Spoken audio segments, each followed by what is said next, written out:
साईज्योती मूळव्याध हॉस्पिटल, मूळव्याध, भगंदर, फिशरवर आयुर्वेदिक औषधोपचार, क्षारसूत्र इंजेक्शन व व्हेसल सीलर जर्मनी लेझर मशीनद्वारे उपचार, डे केअर सेंटर, ॲडमिट राहण्याची गरज नाही, मेडिक्लेमची व्यवस्था, स्त्री रुग्णांसाठी स्त्रीरोग तज्ज्ञ, ठिकाण धारणगाव रोड, कोपरगाव, संपर्क डॉक्टर तुषार गलांडे, डॉक्टर काजल गलांडे। येवला शहरातील अमरधाम येथील महामृत्युंजय मंदिरामध्ये प्रदोषनिमित्त विविध धार्मिक कार्यक्रम संपन्न झाले। यावेळी प्रदोष दिनाच्या दिवशी सकाळपासून शिवभक्तांची दर्शनास गर्दी बघण्यास मिळाली। सायंकाळच्या सुमारास महादेवाच्या पिंडीला तसेच मूर्तीला दुग्धाभिषेक करत महानैवेद्य दाखवण्यात आला।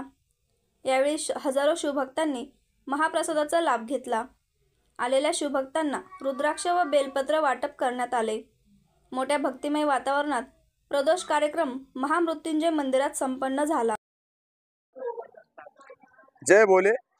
आज येवला येथील महामृत्युंजय मंदिर अमरधाम येथे 28/11/2024 गुरुवार रोजी आज प्रदोष निमित्त महापूजेचे आयोजन ठेवण्यात आले होते।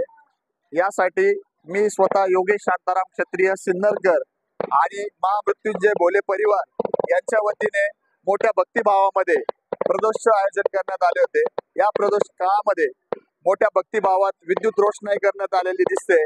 त्याचबरोबर असंख्य भाविक, सुमारे 7 ते 8 हजार भाविक आज येथे महाप्रसादाचा लाभ घेतला। त्याचबरोबर 4 वाजता प्रदोषाची आरती चालू झाली आणि त्या निमित्ताने दुग्धाभिषेक आणि मोठ्या भक्तिभावामध्ये नंदीला, त्यामध्ये आतमध्ये भोले बाबाच्या मूर्तीला आणि शिवलिंगाला असा अभिषेक करण्यात आला।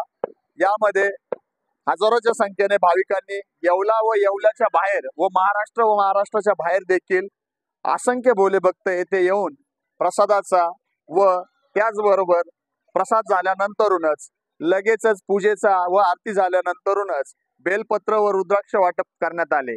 या निमित्ताने इथे हजारो भाविक आले आणि त्याचबरोबर महाप्रसादाचा लाभ घेतला।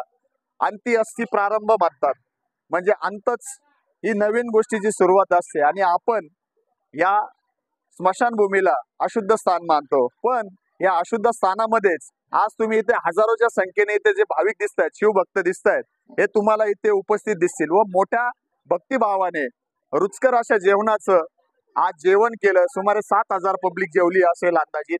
आणि हाच एक जो मार्ग आहे, आपण ते अशुद्ध स्थान मानत असतो, पण इथेच नवीन मुक्ती भेटत असते। इथे नवीन आत्मा इथं मुक्त होत असतो। त्याच्यामुळे हे कुठले अशुद्ध स्थान नाही, आज येवलेकरांनी सिद्ध केलेले आहे की असंख्य हा जो जमावडा तुम्हाला आजूबाजूला दिसतोय, हे जेवतायत, मोठ्या भक्तिभावाने भोले बाबाचं स्मरण करतायत। आणि असाच कार्यक्रम दरवर्षी 2-3 वर्षापासून इथे होतोय आणि दर 15 दिवसाला प्रदोष येतो। प्रदोषची जी पूजा असते ती होत असते, त्याचबरोबर डेली पूजा पण होत असते इथे। तर धन्यवाद। मी योगेश शांताराम क्षत्रिय सिन्नरकर, धन्यवाद।